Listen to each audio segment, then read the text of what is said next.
ನಮಸ್ಕಾರಗಳು. ನಾನು ಜ್ಯೋತಿ ಭಟ್. ಜ್ಯೋತಿ ಭಟ್ಸ್ kitchen and ವ್ಲಾಗಿಗೆ ಸ್ವಾಗತ. ನಾವು ಧಾರವಾಡದ ಬಯಲು ಪ್ರದೇಶದಿಂದ ಹೊರಟು ಅಲ್ಲಿಂದ ಮುಂದೆ ಸಾಗಿ ಶಿರಸಿ ಯಲ್ಲಾಪುರ ಸೈಡಿಗೆ ಬರುತ್ತಾ ನಾವು ಮಾಗೋಡು ಫಾಲ್ಸ್ ನೋಡೋಣ ಎಂದು ಡಿಸೈಡ್ ಮಾಡಿದೆವು. ಅಲ್ಲಿ 92 ಕಿಲೋಮೀಟರ್ ಪ್ರಯಾಣ ಮಾಡಿ ಯಲ್ಲಾಪುರದಿಂದ ಒಳಗೆ ಪ್ರಯಾಣ ಸಾಗಿದೆ. ಬೇಡ್ತಿ ನದಿಯು 650 ಅಡಿ ಎತ್ತರದಿಂದ ಅಲ್ಲಿಯ ಕಲ್ಲಿನ ಕಂದರಕ್ಕೆ 2 ವಿಭಿನ್ನ ಚಿಮ್ಮಿಗಳನ್ನು ತೆಗೆದುಕೊಂಡು ಮಾಡುವಂತಹ ಈ ಜಲಪಾತ ದಟ್ಟವಾದ ಮರಗಳಿಂದ ಕೂಡಿದ್ದು ಗ್ರಾಮಾಂತರ ಪ್ರದೇಶ. ವಾಹನ ನಿಲುಗಡೆಯಿಂದ ತುಂಬ ಹತ್ತಿರವಾಗಿಯೇ ಇರುವಂತಹ ಈ ಮಾಗೋಡು ಫಾಲ್ಸ್ ನಯನ ಮನೋಹರವಾಗಿದೆ. ನಾವು ಹೋದಾಗ ಸ್ವಲ್ಪ ಮಳೆ ಆಗುತ್ತಿದ್ದರಿಂದ ಕೆಂಪಾದ ನೀರು ನೋಡಿ ದೂರದಿಂದ ಅದರ ಸೌಂಡು ಕಿವಿಗೆ ಗಡಚಿಕ್ಕುವಂತಿದೆ. ಹುಬ್ಬಳ್ಳಿ ಪೇಟೆಯಲ್ಲಿರುವ ಉಣಕಲ್ ಕೆರೆ ಇದರ ಮೂಲ ಸ್ಥಾನ ಬೇಡ್ತಿ ನದಿಯದ್ದು ಎಂದು ಅಲ್ಲಿ ಫಲಕದಲ್ಲಿ ಬರೆಯಲಾಗಿತ್ತು.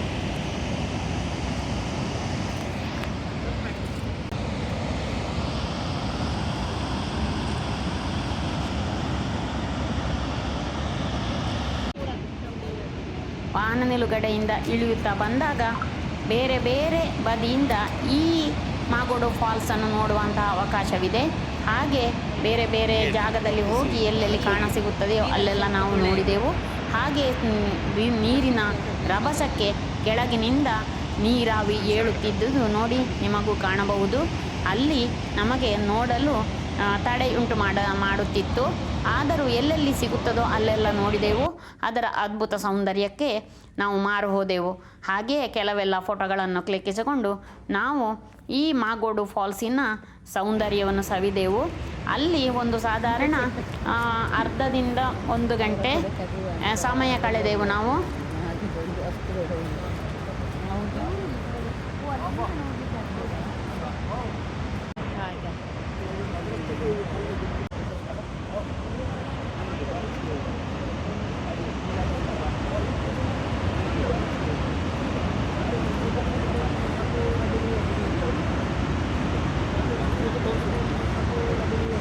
ಫಾಲ್ಸನ್ನು ನೋಡುತ್ತಾ ಒಂದು ಗುಡ್ಡದ ಬದಿಯಲ್ಲಿ ಹೋಗಲು ದಾರಿ ಮಾಡಿದ್ದಾರೆ.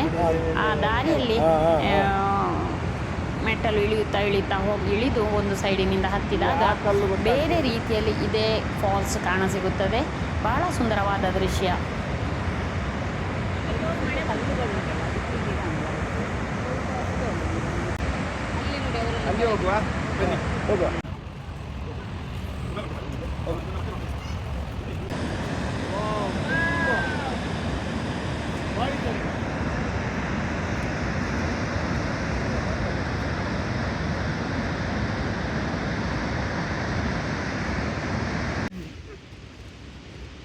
ಹಾಗೆಯೇ ಹೋಗುತ್ತಿದ್ದಾಗ ಎದುರಿನಿಂದ ದೂರದ ಗುಡ್ಡದಲ್ಲಿ ನೋಡಿ ಕಾಣಸಿಗುವಂತಹ ಜಲಪಾತ 2 ಕವಲಾಗಿ. ಇದು ಯಾವ ಜಲಪಾತ ನಮಗೆ ಗೊತ್ತಾಗಲಿಲ್ಲ, ಆದರೆ ಬಹಳ ಸುಂದರವಾಗಿತ್ತದು.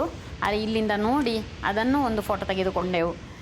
ಬಹಳ ಸುಂದರವಾದ ಅನುಭವವನ್ನು ಮಾಡಿಕೊಟ್ಟಂತಹ ಈ ಯಲ್ಲಾಪುರದ ಸಮೀಪ ಇರುವಂತಹ ಮಾಗೋಡು ಫಾಲ್ಸ್ ನಾವು ಮೊನ್ನೆ ಕಳೆದ 4 ದಿನದಿಂದ ನೋಡಿದಂತಹ ವಿಷಯಗಳೇ ಬೇರೆ. ಇಲ್ಲಿ ಬಂದಾಗ ಆಗುವಂಥ ಅನುಭವ ವಿಷಯವೇ ಬೇರೆ.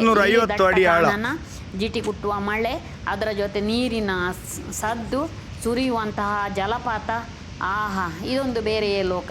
ಪ್ರವಾಸದ ಸಂಪೂರ್ಣತೆಗೆ ಈ ಜಲಪಾತ ನಮಗೆ ಇನ್ನೂ ಕೂಡ ಸಹಕಾರ ಕೊಟ್ಟಿತು. ನಾವು ನಮ್ಮ ರೋಡ್ ಟ್ರಿಪ್ಪಿನ ಕೊನೆಯ ದಿನವಾಗಿ ಈ ಜಲಪಾತವನ್ನು ಇಟ್ಟುಕೊಂಡಿದ್ದೆವು. ಹಾಗೆಯೇ ಇನ್ನು ಮುಂದೆ ಎಲ್ಲಿಗೆ ಹೋಗಲಿದ್ದೇವೆ ನೋಡೋಣ ಬನ್ನಿ.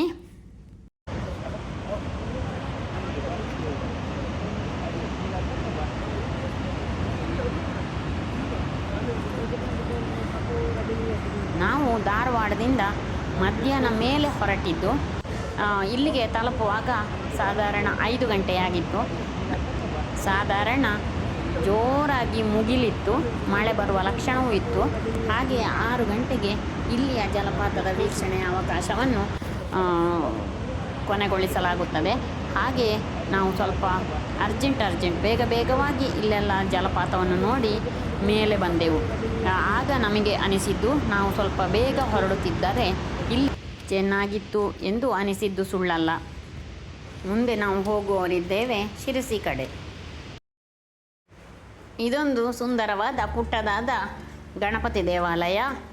ಇಲ್ಲಿ ಶಿರ್ಸಿಗೆ ಸೇರಲು ಒಂದು ಅಡ್ಡದಾರಿ ಇದೆ. ಆ ದಾರಿಯಲ್ಲಿ ಹೋದರೆ ನಿಮಗೊಂದು ಸಿದ್ಧಿವಿನಾಯಕ ದೇವಾಲಯ ಸಿಗುತ್ತದೆ ಎಂದು ಹೇಳಿದರು. ಇದು ಸಿದ್ಧಿವಿನಾಯಕ ದೇವಸ್ಥಾನ ಚಂದಗುಳಿ. ಇಲ್ಲಿ ಗಂಟೆಯನ್ನು ಹರಿಕೆಯಾಗಿ ಕೊಡುವುದು ವಾಡಿಕೆ. ಸೋಂದೆ ಅರಸರ ಕಾಲದಲ್ಲಿ ಪ್ರತಿಷ್ಠಾಪನೆ ಆಯಿತು ಎಂದು ಹೇಳಿದರು. ಶಿರಸಿ ಮಾರಿಕಾಂಬಾ ದೇವಾಲಯವನ್ನು ಭೇಟಿ ಮಾಡುವುದು ನಮ್ಮ ಉದ್ದೇಶವಾಗಿತ್ತು. ಹಾಗೆ 50 ಕಿಲೋಮೀಟರ್ ಪ್ರಯಾಣ ಮಾಡಿ ನಾವು ಶಿರಸಿಗೆ ತಲುಪಿದಾಗ ರಾತ್ರಿಯಾಗಿತ್ತು. ಅಲ್ಲಿ ತಂಗಿ ಮರುದಿವಸ ಶಿರಸಿ ಮಾರಿಕಾಂಬಾ ಕರ್ನಾಟಕದ ಅತ್ಯಂತ ದೊಡ್ಡ ಜಾತ್ರೆ ನಡೆಯುವಂತಹ ಸ್ಥಳ, ಅಲ್ಲಿಗೆ ಭೇಟಿ ನೀಡಿದೆವು. ಬಹಳ ಒಂದು ಆಧ್ಯಾತ್ಮಿಕ ಶಕ್ತಿಯನ್ನು ಕೊಡುವಂತಹ ಶಕ್ತಿಪೀಠೆ ಶಿರಸಿ ಮಾರಿಕಾಂಬಾ ದೇವಾಲಯ. ನೋಡಿ ಬನ್ನಿ. ಈ ಭರತ ಖಂಡದ 51 ಶಕ್ತಿಪೀಠಗಳಲ್ಲಿ ಒಂದಾದ ಶಿರ್ಸಿ ಮಾರಿಕಾಂಬೆ ಕರ್ನಾಟಕದ ಜಾಗೃತ ಶಕ್ತಿಪೀಠ. 1688ರಲ್ಲಿ ಶ್ರೀ ಮಾರಿಕಾಂಬಾ ದೇವಿಯ ದೇವಸ್ಥಾನ ನಿರ್ಮಿಸಲಾಯಿತು. ಅಲ್ಲಿಂದ ಸದಾಕಾಲ ಇಲ್ಲಿ 3 ಹೊತ್ತು ಪೂಜೆ ನಡೆಯುತ್ತದೆ. ಈ ದೇವಿಯು ಭಕ್ತರ ಇಷ್ಟಾರ್ಥಗಳನ್ನು ಈಡೇರಿಸುವ ಸರ್ವಾಲಂಕೃತ ಭೂಷಿತಳಾದ ಶ್ರೀ ಮಾರಿಕಾಂಬಾ ದೇವಿ ವಿಗ್ರಹ, ದೇವಾಲಯದ ಸೌಂದರ್ಯ, ಗಂಟೆ ಜಾಗಟೆಗಳ ಸದ್ದಿಗೆ ಪ್ರತಿಯೊಬ್ಬ ಭಕ್ತನ ಮನಸ್ಸು ಭಕ್ತಿಯಿಂದ ಮೈ ಪುಳಕಗೊಳ್ಳುತ್ತದೆ. ನನಗಂತೂ ಈ ದೊಡ್ಡಮ್ಮನನ್ನು ಭೇಟಿ ಮಾಡಿ ಬಹಳ ಸಂತೋಷವಾಯಿತು. ಶಿರಸಿ ಮಾರಿಕಾಂಬಾ ಸವದತ್ತಿ ಎಲ್ಲಮ್ಮನಿಗೆ ಅಕ್ಕನಂತೆ, ಹಾಗೆ ಅಲ್ಲಿ ತಿಳಿದವರು ಹೇಳಿದರು. ನನಗಂತೂ ತಂಗಿಯನ್ನು ಅಕ್ಕನನ್ನು ಒಂದೇ ಪ್ರಯಾಣದಲ್ಲಿ ಭೇಟಿ ಮಾಡಲು ಸಿಕ್ಕಿದ್ದು ನಮ್ಮ ಅದೃಷ್ಟವೇ ಸರಿ. ಶಿರಸಿ ಮಾರಿಕಾಂಬಾ ಬಹಳ ಸುಂದರವಾದ, ಗಂಭೀರವಾದ, ಮನಸ್ಸಿಗೆ ಹತ್ತಿರವಾಗುವಂತಹ ಅಮ್ಮ, ತಾಯಿ, ಜಗನ್ಮಾತೆ. ದೊಡ್ಡ ನಮಸ್ಕಾರ ಮಾಡಿ ಸೇವೆಯನ್ನು ಮಾಡಿ ನಾವು ಮುಂದೆ ನಡೆದೆವು ಜೋಗದ ಕಡೆಗೆ. ಈ ಜುಲೈ ತಿಂಗಳು ಜೋಗಕ್ಕೆ ಭೇಟಿ ಮಾಡಲು ಅತ್ಯುತ್ತಮವಾದ ಸಮಯ. ಅಲ್ಲಿ ನೀರು ಬೋರ್ಗರೆಯುತ್ತಿರಬಹುದು ಎಂದು ಅಂದುಕೊಳ್ಳುತ್ತಾ ನಾವು ಜೋಗವನ್ನು ಸಮೀಪಿಸಿದೆವು. ಜೋಗದಲ್ಲಿ ಈಗ ಹಿಂದೆ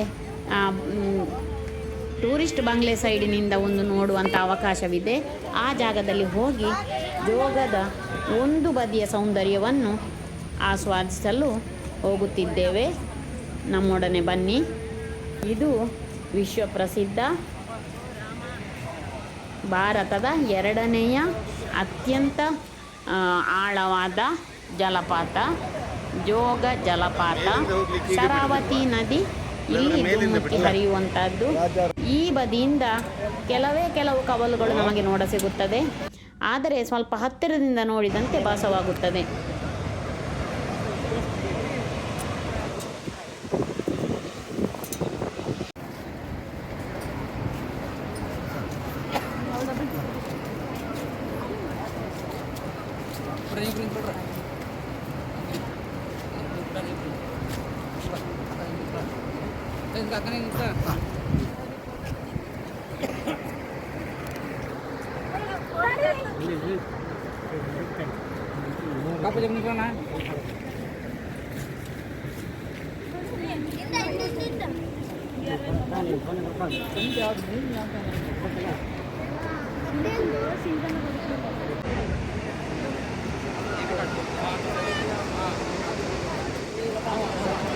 ಜಲಪಾತವೆಂದರೆ ಹಾಗೆ, ಎಷ್ಟು ನೋಡುತ್ತಾ ಇದ್ದರೂ ನೋಡುತ್ತಾನೇ ಇರೋಣವೆಂದನಿಸುತ್ತದೆ. ಈ ನೀರು ಎತ್ತರದಿಂದ ಬೀಳುವಾಗ ಉಂಟು ಮಾಡುವ ಸೌಂದರ್ಯ ಅದು ಕಣ್ಣಲ್ಲಿ ನೋಡಿಯೇ ಶುದ್ಧ, ಹೇಳಿದರೆ ಅದು ಅರ್ಥವಾಗುವಂಥದ್ದಲ್ಲ.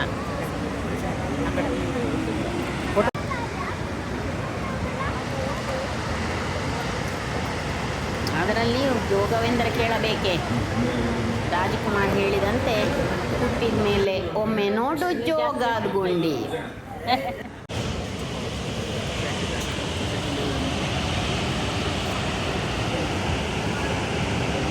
ರಾಣಿಬಲ್ಲ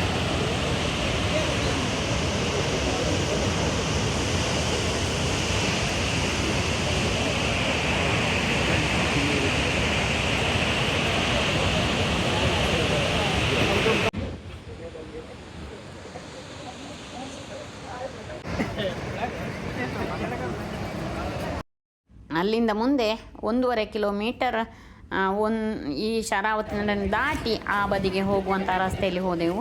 ಅಲ್ಲಿ ಈ ಜಗತ್ ಪ್ರಸಿದ್ಧವಾದಂತಹ ಜೋಗ್ ಜಲಪಾತದ 4 ಕವಲುಗಳ ದೃಶ್ಯ ಕಾಣಸಿಗುತ್ತದೆ. ಅಲ್ಲಿ ಜನ ಜಂಗುಳಿಯಿಂದ ತುಂಬಿತ್ತು. ಇದು ಆ ಜೋಗ್ ಫಾಲ್ಸಿನ ಬದಿಯಲ್ಲಿ ಕೆಳಗೆ ಕಾಣುವಂತಹ ವಿದ್ಯುದಾಗಾರ. ಅಲ್ಲಿ ವಾಹನವನ್ನು ನಿಲ್ಲಿಸಿ ನಾವು ನೋಡುತ್ತಾ ಈಚೆ ಬಂದೆವು. ತುಂಬ ಜನ. ಆ ದಿನವಂತೂ ಅದು ಆದಿತ್ಯವಾರವಾಗಿತ್ತು.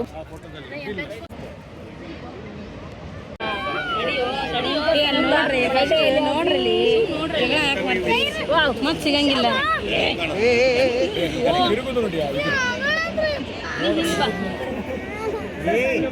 ದಟ್ಟವಾದ ಮಂಜು ಕೆಳಗಿನಿಂದ ಎದ್ದು ಬರುತ್ತಿತ್ತು ಹೊಗೆಯಂತೆ.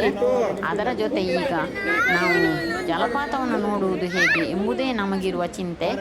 ಹಾಗೆ ಒಂದು ಸ್ವಲ್ಪ ಹೊತ್ತು ಕಾಯೋಣ, ಆಗ ಕಂಡೇ ಕಾಣುತ್ತದೆ ಎಂದು ಆಶಾವಾದದಿಂದ ಸ್ವಲ್ಪ ಹೊತ್ತು ಅಲ್ಲಿಯೇ ಕಾಯುತ್ತಾ ಹೋಯಿತೆವು. ಆ ಮಂಜು ಫೋಟೋ ಫ್ರೇಮಿನಂತೆ ಒಮ್ಮೆ ಬರುವುದು ಒಮ್ಮೆ ಹೋಗುವುದು. ಅದು ಈ ಜೋಗದ ಜಲಪಾತದ ನೀರಿನ ಕೆಳಗೆ ಬಿದ್ದ ರಭಸಕ್ಕೆ ಹೇಳುವಂತಹ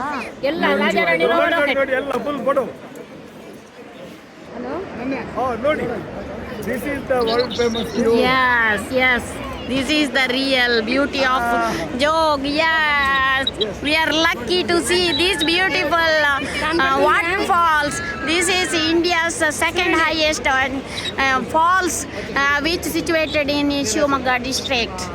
Jog Falls. ಸುಳ್ಳಿ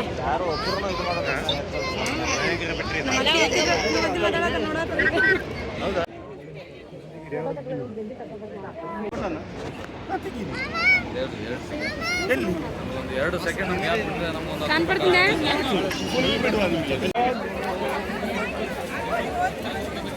ಸ್ವಲ್ಪ ಹೊತ್ತಾದಾಗ ಮಂಜು ತಾನಾಗಿ ಕರೆದು ಹೋಗಿ ಸುಂದರವಾದ ಜೋಗ್ ಫಾಲ್ಸ್ ನಮ್ಮ ಕಣ್ಣಿಗೆ ಬಿತ್ತು.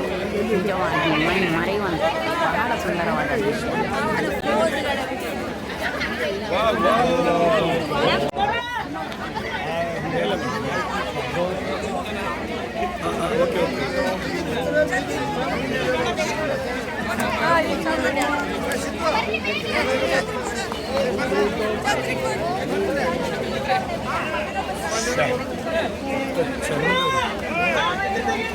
Wow.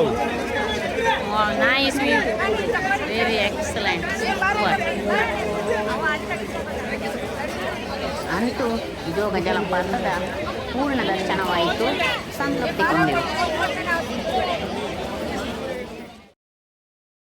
ಈ ಭಾಗದಲ್ಲಿ ಒಳ್ಳೆ ಮಳೆಯಾಗುತ್ತಿದ್ದರಿಂದ ಶರಾವತಿ ನದಿಯು ಮೈದುಂಬಿ ಹರಿಯುವಂತೆ ಇಲ್ಲಿ ಜೋಗ್ ಫಾಲ್ಸ್ ಚೆನ್ನಾಗಿ ಕಾಣುತ್ತಿತ್ತು. ಆದರೆ ಮಂಜಿನಿಂದ ಸ್ವಲ್ಪ ಅಡೆತಡೆಯಾದರೂ ಮಂಜು ಒಮ್ಮೊಮ್ಮೆ ಬಿಟ್ಟಾಗ ಸಿನೆಮಾ ಪರದೆಯಂತೆ ವಾವ್ ಸೂಪರಾಗಿ ಮೈಮರೆಸುವಂತಿತ್ತು. ಅಂತಹ ಜೋಗ್ ಫಾಲ್ಸನ್ನು ನೋಡಿ ನಾವು ಮುಂದುವರಿದೆವು. ನೋಡಿ, ಜನಗಳು ಆ ದಿನ ಸಾಧಾರಣ 10,000 ಜನ ಭೇಟಿ ನೀಡಿರಬಹುದೆಂದು ನನ್ನ ಅಂದಾಜು. ಸಿಕ್ಕಾಪಟ್ಟೆ ಜನ ಇದ್ದರು, ಟ್ರಾಫಿಕ್ ಇತ್ತು. ಹಾಗೆ ಅಲ್ಲಿ ದಾಟಿ ಮುಂದೆ ಬರುತ್ತಾ ಹೊನ್ನಾವರಕ್ಕೆ ತಲುಪುವುದು ನಮ್ಮ ಗುರಿಯಾಗಿತ್ತು. ದಾರಿಯಲ್ಲಿ ನಾವು ನೋಡಿ ಶರಾವತಿ ಕೊಳ್ಳ ಕಣ್ಣು ತುಂಬಿಕೊಂಡೆವು. ಅತ್ಯಂತ ಎತ್ತರದಿಂದ ಈ ಶರಾವತಿ ನದಿ ಪರ್ವತಗಳ ನಡುವಿನಲ್ಲಿ ಸಂಗ್ರಹವಾಗಿರುವಂಥದ್ದು. ಆಹಾ, ಬಹಳ ಸುಂದರವಾದ ದೃಶ್ಯ ಇದು. ಗೆರುಸೊಪ್ಪ ಹೈಡ್ರೋ ಪವರ್ ಕಾರ್ಪೊರೇಷನ್ ಅವರು ಈ ಶರಾವತಿ ಬರುವಂತಹ ದಾರಿಯಲ್ಲಿ ಅಲ್ಲಲ್ಲಿ ಅಣೆಕಟ್ಟುಗಳನ್ನು ಮಾಡಿ ನೀರು ಸಂಗ್ರಹ ಮಾಡಿ ನೀರಿನಿಂದ ವಿದ್ಯುತ್ತನ್ನು ತಯಾರಿಸುವ ಒಂದು ಅತ್ಯಂತ ಯಶಸ್ವಿ ಯೋಜನೆ. ಇಡೀ ಕರ್ನಾಟಕಕ್ಕೆ ಈ ಯೋಜನೆಯಿಂದಲೇ ವಿದ್ಯುತ್ ಬರುವಂತಹದ್ದು ದೊಡ್ಡ ವಿಷಯ. ಅಲ್ಲಿ ಎಲ್ಲ ನೋಡಿಕೊಂಡು ಕಣ್ಣು ತುಂಬಿಸಿಕೊಂಡು ಫೋಟೋಗಳನ್ನು ಕ್ಲಿಕ್ಕಿಸಿಕೊಂಡು ಇಳಿಯುತ್ತಾ ನಾವು ಹೊನ್ನಾವರ ತಲುಪುವುದು ನಮ್ಮ ಗುರಿ. ಅಲ್ಲಿ ನಮ್ಮ ಪ್ರಯಾಣವಂತೂ ಬಹಳ ಆಹ್ಲಾದಕರವಾಗಿತ್ತು. ದೊಡ್ಡ ದೊಡ್ಡ ಬೆಟ್ಟ ಗುಡ್ಡಗಳು, ಅದರಿಂದ ಇಳಿಯುವಂತಹ ನೀರಿನ ಜರಿಗಳು, ಸಾಧಾರಣ 8ರಿಂದ 10 ಜಲಪಾತಗಳನ್ನು ದಾರಿಯಲ್ಲಿ ಬರುತ್ತಾ ನಾವು ನೋಡಿರಬಹುದು. ಜಿಟಿ ಕುಟ್ಟುವ ಮಳೆ, ಆಹಾ, ಒಂದು ಸುಂದರವಾದ ನೆನಪು. ಆ ಪ್ರಯಾಣವನ್ನು ಜೀವನದಲ್ಲೇ ಮರೆಯುವಂಥದ್ದಲ್ಲ. ಅಂತಹ ಸುಂದರ ಪ್ರಯಾಣವನ್ನು ನಾವು ಜೋಗ್ ಜಲಪಾತದಿಂದ ಹೊನ್ನಾವರವರೆಗೆ ಬರುವ ರೋಡಿನಲ್ಲಿ ನೋಡಿದೆವು. ನೋಡಿ, ಬೃಹದಾಕಾರವಾದ ತೂಗು ಸೇತುವೆ ಶರಾವತಿ ನದಿಯ ಮೇಲ್ಭಾಗದಲ್ಲಿ. ನಮ್ಮ ಈ 5 ದಿನಗಳ ಸುಂದರವಾದ ರೋಡ್ ಟ್ರಿಪ್ ಒಟ್ಟು ಮಂಗಳೂರಿಗೆ ಸಾಧಾರಣವಾಗಿ 1232 ಕಿಲೋಮೀಟರ್ ಕ್ರಮಿಸಿ ಕರ್ನಾಟಕದ ಸೌಂದರ್ಯವನ್ನು ಸವಿದೆವು. ಇದರಲ್ಲಿ ಬಯಲು ಸೀಮೆ ಹಾಗೆಯೇ ಮಲೆನಾಡಿನ ಸುಂದರ ಜಾಗಗಳು ನೋಡಬೇಕಾದಂತಹದ್ದು. ಎಲ್ಲರೂ ಒಮ್ಮೆ ಹೋಗಿ ಇದೇ ಥರ ಜೀವನದಲ್ಲಿ ಒಮ್ಮೊಮ್ಮೆ ಸಿಗುವಂಥ ಅವಕಾಶವನ್ನು ಸುಂದರವಾಗಿ ಕಳೆಯಿರಿ. ನೋಡಿದ್ದಕ್ಕಾಗಿ ಧನ್ಯವಾದಗಳು. ಎಲ್ಲ ಎಪಿಸೋಡನ್ನು ತಪ್ಪದೆ ನೋಡಿ. Thank you for watching. ಹೀಗೆ ಹೊಸ ವಿಷಯದೊಂದಿಗೆ ಬರುತ್ತಿರುತ್ತೇನೆ. Thank you.